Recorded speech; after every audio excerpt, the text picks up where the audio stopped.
Assalamualaikum warahmatullahi wabarakatuh. Alhamdulillah salatu wassalamu ala Rasulillah. Amma ba'du. Masih di Sok Ngustad pengajian Wahabi. Kali ini kita bicara tentang bid'ah hasanah ya. Bid'ah hasanah dalam Wahabi. Ya penting tak penting lah, terutama bagi kawan-kawan junior Wahabi gitu yang baru-baru belajar Wahabi, yang masih encer-encer otaknya tuh ya, belum keras otaknya gitu, masih bisa kritis gitu. Ya, karena kadang-kadang aku tuh merasa apa gitu, makanya sok ngustad gitu, karena apa ya? Tapi ya kadang-kadang pening juga wak tengok kalau ada di timeline tuh bid'ah hasanah tak ada gitu kan, kata ustaz-ustaz juga kan, tak ada namanya bid'ah hasanah gitu. Padahal di Wahabi sendiri ada bid'ah hasanah. Terserah lah kalau tak mau ngaku Wahabi, terserah mau apa. Ahlus sunnah, ya kan? Ahlus sunnah itu kan lawannya ahlul bid'ah. Jadi kalau nanti ada yang dengar ceramah ustaz-ustaz mengatakan kita ahlus sunnah, itu maksudnya kita ahlus sunnah bukan ahli bid'ah. Itu lawannya tuh. Karena teorinya tuh sunnah lawannya bid'ah. Itu maksudnya ahlus sunnah itu. Jadi gitu, disindir-sindir sama grup sebelah tuh, bayi-bayi Wahabi katanya. Ya aku kan Wahabi, aku tapi tak tersinggung biasa aja, karena kita ya bukan so all round gitu ya kan.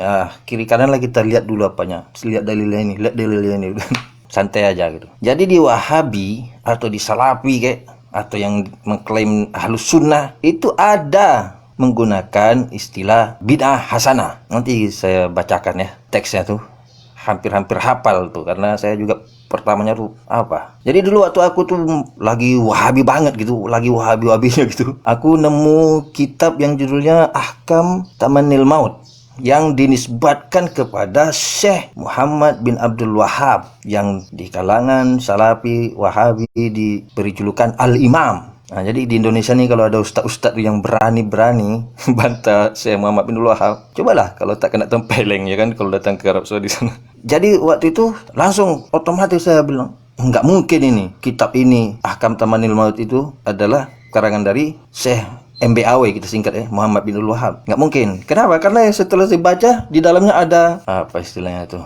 di kuburan, talqin, ada talqin di kuburan. Wah ini nggak mungkin ini dari perspektif Wahabi ya. Walaupun saya dari perspektif yang lain ya boleh-boleh aja, karena ada di, kalau nggak salah di kitab Ibnu Hajar malah ada dalil orang talqin di kuburan tuh ada. Udah saya baca juga. Jadi ya apalah, tak masalah juga. Tapi untuk perspektif Wahabi ini saya bilang ini tidak betul nih kitab ini. Pasti salah penisbatannya nih. Pusing saya gitu. Kok tiba-tiba ada kitab Syekh Muhammad bin Wahab itu yang judulnya tuh Ahkam Tamanil Maut itu ada talqin di kuburan gitu kan. Dan pada saat itu ditahqiq kitab itu oleh Syekh Jibrin.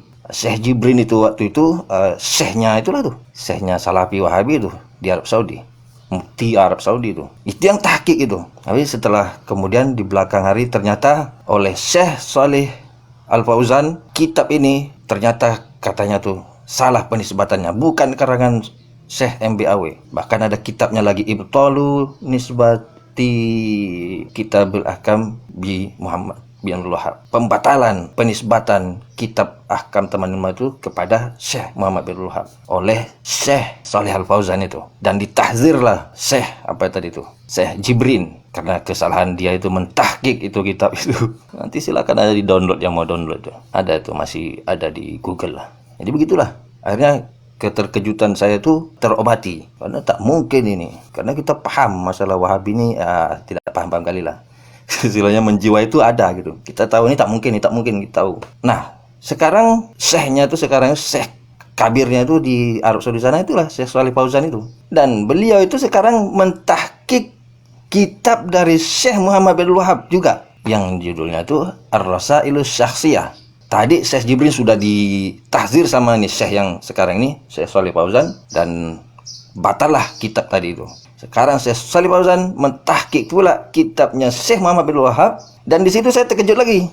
Sebagai Wahabi saya terkejut, karena di dalam kitab Ar-Rasailus Syakhsiyah itu ada istilah bid'ah hasanah yang ditulis oleh itu Imam Wahabi gitu. Imamnya Wahabi ya Syekh Muhammad bin Wahab. Jadi istilah Wahabi itu istilah biasa aja, dan bahkan kata bin Baz, Syekh bin Baz, ulama kibar rahimahullah, dia mengatakan al-Wahabiyatu atba'u al-Imam Syekh Muhammad bin Wahab. Yang disebut Wahabi itu ya pengikut Syekh Imam bin Wahab itu. Dan mungkin dengan segala variannya lah. Ya kalau saya santai-santai aja lah ngaku Wahabi. Saya Wahabi biasa aja. Kenapa rupanya? Kalau aku Wahabi kenapa rupanya? Ya kan? Jadi itu, ini bagi adik-adik lah, terutama adik-adik yang baru-baru ikut Wahabi gitu, bahwa di dalam Wahabi sendiri ada istilah bid'ah hasanah.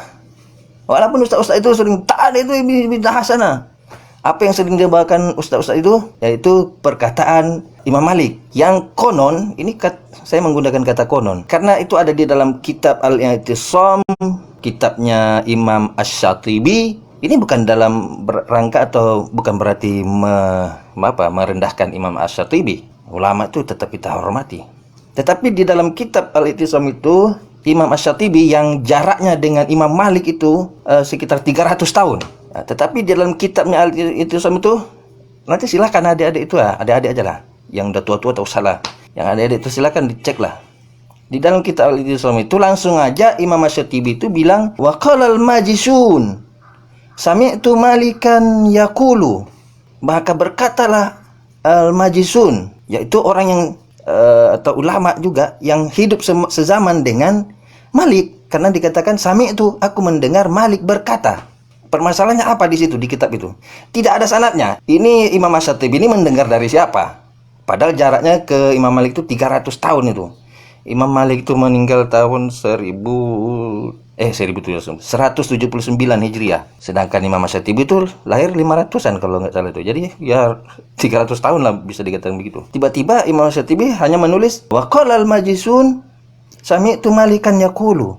Berkata si majisun ini, dia mendengar Malik atau Imam Malik berkata. Tiba-tiba Imam Syatibi berkata si majisun yang jaraknya 300 tahun itu.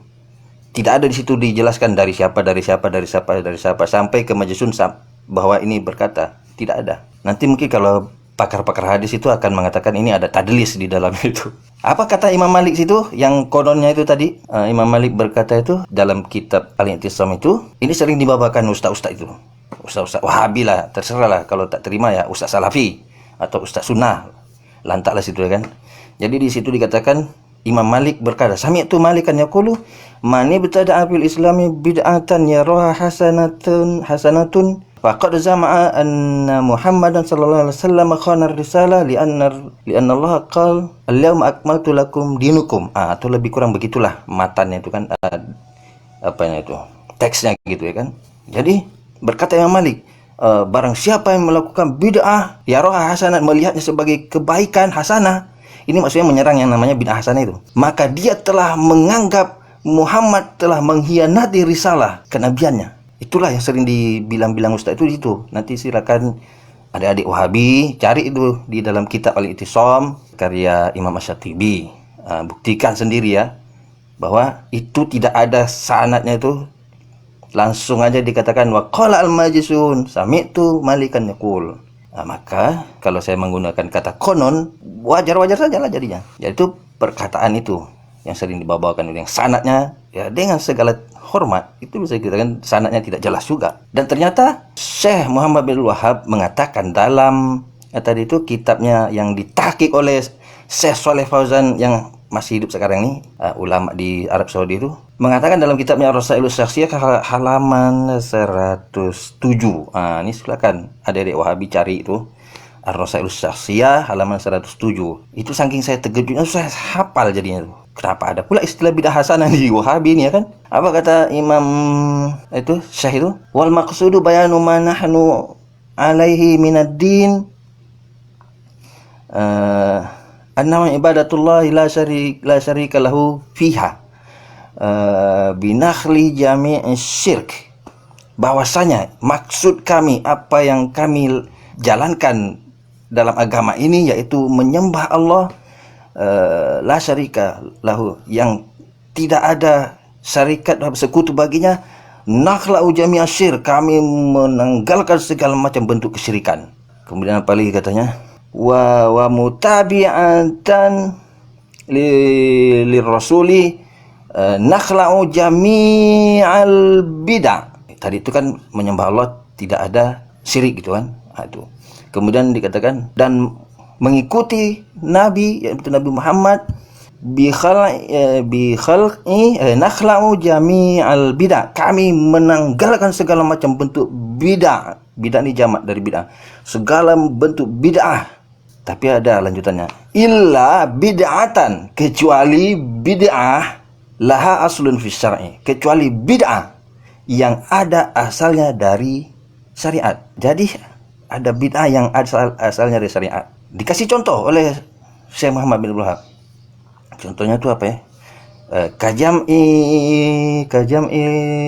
Kajam'il mushaf fi kitabin wahid. Seperti contohnya bid'ah yang dimaksud itu adalah kajam'il mushaf fi kitabin wahid, seperti pengumpulan mushaf dalam satu buku ini. Dulu kan mushaf Quran itu kan lembaran-lembaran dikumpulkan di zaman Abu Bakar ya atau Umar ya. Itu contohnya. Bid'ah itu termasuk bid'ah tuh kata Syekh Muhammad bin Wahab. Karena tidak ada kata illa bid'atan, kecuali bid'ah, yaitu pengumpulan Quran. Dan itu yang kedua, wa jam'i Umar as-sahabata ala tarawihi jama'atan. Itu saya lupa ingat, tapi hampir mendekati, mungkin ada salah sedikit lah. Dan perlakuan Umar mengumpulkan sahabat itu untuk tarawih berjamaah. Sudah dua contohnya nih. Yang ketiga, wa jam'i Bani Mas'ud ashabahu alal qasasi fi kulli khamisin. Dan perbuatan Ibnu Mas'ud yang mengumpulkan sahabat-sahabatnya itu untuk qasas. Qasas itu kisah-kisah. Jadi Ibnu Mas'ud mengadakan pengajian itu untuk sahabat-sahabatnya itu. Fi kulli khamisin, di setiap hari Kamis. Kalau saya salah terjemah nanti silakan ya dikoreksi, tolong koreksi. Kemudian apa katanya? Wa nahwa dzalika, dan apa-apa yang semisal itu. Fahaza hasanun, itu endingnya itu. Fahaza hasanun. Maka ini hasanun, baik. Tadi dikatakan illa bid'atan. Di ujungnya dikatakan haza hasanun. Jadi kalau kita simpulkan illa bid'ah hasanah. Jadi ada istilah bid'ah hasanah di dalam Wahabi itu, di dalam Salafi itu sendiri. Di dalam Ahlus Sunnah itu sendiri. Ustaz-ustaz sunnah itu tuh yang sering bilang tak ada bid'ah hasanah, syekhnya ada kok bilang. Nanti silakan ada adik Wahabi yang ngaji kemana, ke ustaz-ustaz yang ngetop lah. Ke Piranda misalnya, ke Khalid Basalama, ke siapa lagi, Syafiq Basalama, Abdul Hakim Abdad, Abdul Qadir Jawas, siapa lagi, Farhan Puraihan, Badrus Salam. Bisa saya sebut satu-satu tuh ustaz-ustaznya tuh. Silakan tanya ke mereka ini mengenai kitab ini. Berani tak mereka membantah ini, kitab ini? Ar-Rasailus Syakhsiyah halaman 107, yang ditahqiq oleh Syekh Shalih Al-Fauzan, masih hidup sekarang di Arab Saudi. Tanyakan ke ustaz-ustaz itu. Kenapa kalian suka bilang tak ada bid'ah sana? Kok di kitab Syekh kita ada? Berani enggak mereka membantah itu? Ini makanya tuh untuk adik-adik Wahabi ya yang otaknya masih encer, belum keras kayak batu gitu, yang tak bisa lagi dikasih tahu gitu. Download aja sendiri, kitabnya itu ada itu. Tanyakan ke ustaz-ustaz kalian itu. Jangan ke aku, karena aku udah Wahabi Sontoloyo gue ya kan. Tanyakan ke ustaz kalian itu. Apa kalian ini sibuk-sibuk terus masalah bid'ah hasanah? Orang syekh kita ada kok ngajarin. Jadi Syekh Muhammad bin Wahab tuh bilang, kami menanggalkan segala bid'ah kecuali bid'ah hasanah. Contohnya 3. Pengumpulan Quran, apalagi itu tarawih berjamaah, kemudian Ibnu Mas'ud setiap hari Kamis mengadakan pengajian, atau yang seperti itu. Jadi orang-orang tiap malam Jumat baca Yasin itu seperti itu tuh. Ibnu Mas'ud setiap hari Kamis, atau ustaz-ustaz Wahabi tuh, ustaz Salafi itu setiap hari Minggu daurah pengajian rutin gitu. Tapi di satu sisi, di antara mereka itu sering mengatakan tidak boleh kita menentukan waktu-waktu. Katanya mengkhususkan gitu. Ini macam mana kalian ini? Itulah kalau kita tidak tertib gitu, tidak tertib dalam bersyariat. Akhirnya itulah kenapa? Karena mazhab-mazhab kita ingkari gitu.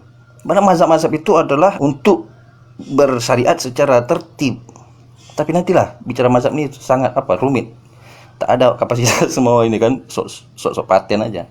Jadi itu di dalam Wahabi atau di dalam Salafi atau yang mengklaim dirinya Ahlus Sunnah itu ada Syekh Muhammad bin Abdul Wahab yang mengatakan ada bid'ah hasanah. Jadi tak usah nyerang-nyerang kelompok lain tuh masalah bid'ah hasanah. Kalian kritik aja dulu Syekh Muhammad bin Abdul Wahab itu sendiri, yang situ ada masalah bid'ah hasanah gitu. Jelas itu kitabnya, ditahqiq oleh Syekh Shalih Fauzan, masih hidup sekarang. Itu dia. Karena diantaranya itu yang sering diserang itu Maulid Nabi, Isra Mi'raj. Tak ada itu. Apalagi sekarang nih, ada lagi kasus baru ini kan. Siapa tuh? Adalah FM, dia punya inisialnya.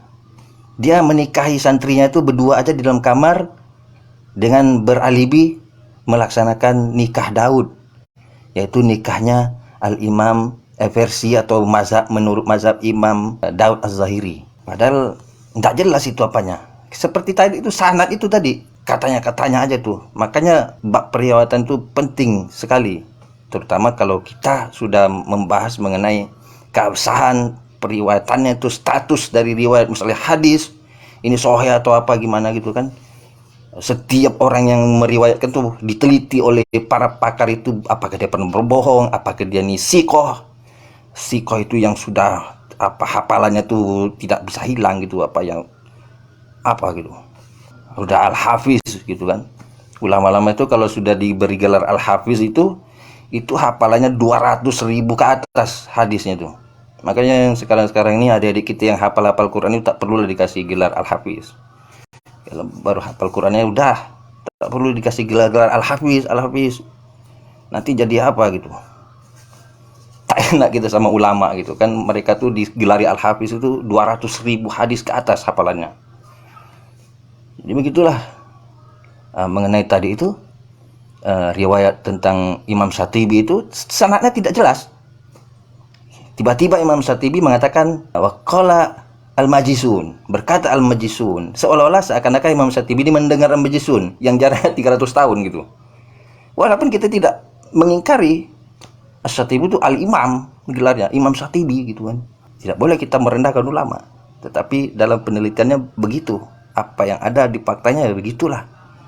Perkataan itu sendiri, apakah benar itu Imam Malik berkata begitu, jadi diragukan.